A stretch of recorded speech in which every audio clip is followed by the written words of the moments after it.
Think you know English? Well, here's a challenge for you. Have a look at these words. What do they have in common and what don't they have in common?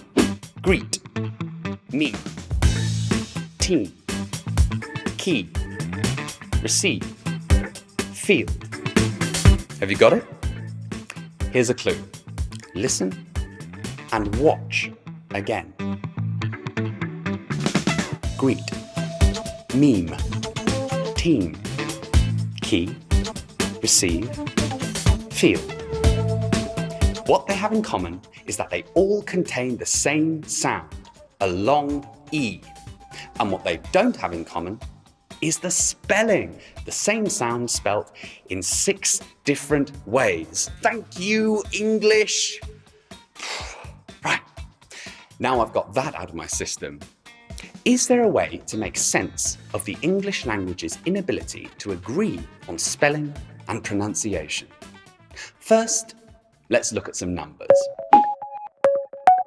English has 26 letters, the alphabet. These are the symbols we use to write English. However, English has more sounds than letters, so we use another set of symbols to represent the sounds. There are more than 40 of these. The long E sound is represented by this symbol. And when it comes to writing, in all, there are over 70 combinations of letters that reflect the sounds of English. For example, as we saw, the sound E can be written in 6 different ways. Why is this? English vocabulary has many origins, from Latin and Greek, Norse, Norman French, Anglo-Saxon, and other world languages. Often, the original spellings were kept or only slightly adjusted, so we end up with a wide collection of vocabulary, pronunciation, and spelling. For hundreds of years, there have been different systems proposed to reform English spelling so that it more closely matches pronunciation. But so far, none of these have been adopted. So, for the foreseeable future, we just have to accept it and look for what patterns we can. Despite what you may think, there are some patterns in English spelling. Let's go back to the spelling of the long E sound.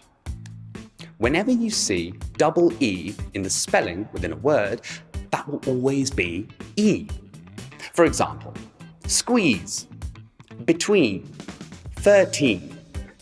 At the end of single-syllable words, EE is also pronounced E.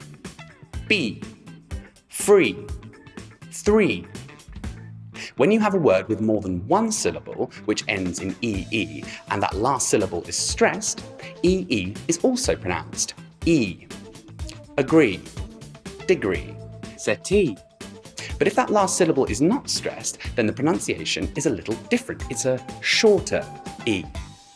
Coffee, committee. So there is a fairly regular pronunciation of the letters EE. And one other useful way to predict an E sound is what's known as the magic E.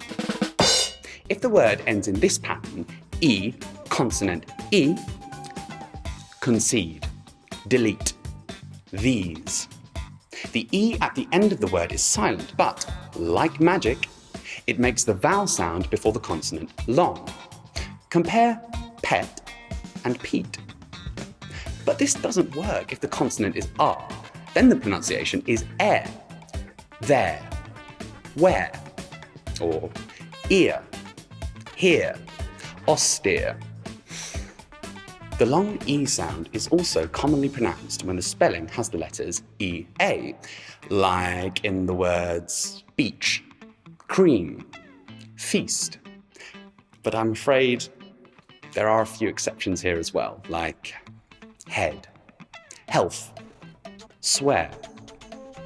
You may be familiar with the guide to spelling that goes I before E except after C. Well, there are a lot of exceptions to that rule. But the one thing we do know is that when you do have EI after C, that is also pronounced with the long E sound. Receipt, deceive, ceiling. And some common words spelt with IE are also pronounced as E. Believe, field, peace. But many aren't.